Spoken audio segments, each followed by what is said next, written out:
சூளைக்குள் எரியப்பட்டும் எரியாமல் புகையாமல் காப்பாற்றினீர். கர்த்தரே தெய்வம் என்று கைதட்டி கொண்டாடுவேன். என் கர்த்தரே தெய்வம் என்று கைதட்டி கொண்டாடுவேன்.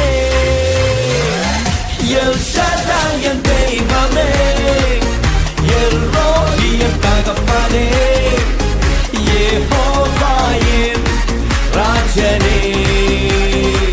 Come on, say El Shaddai என் தெய்வமே, எல் ரோஹி என் தகப்பனே, யெகோவா என் ராஜனே. என் பலனாக கிறிஸ்து இருப்பதினால் எந்த பயமும் எனக்கு இல்லையே. என் பல பக்கத்தில் அவர் துணை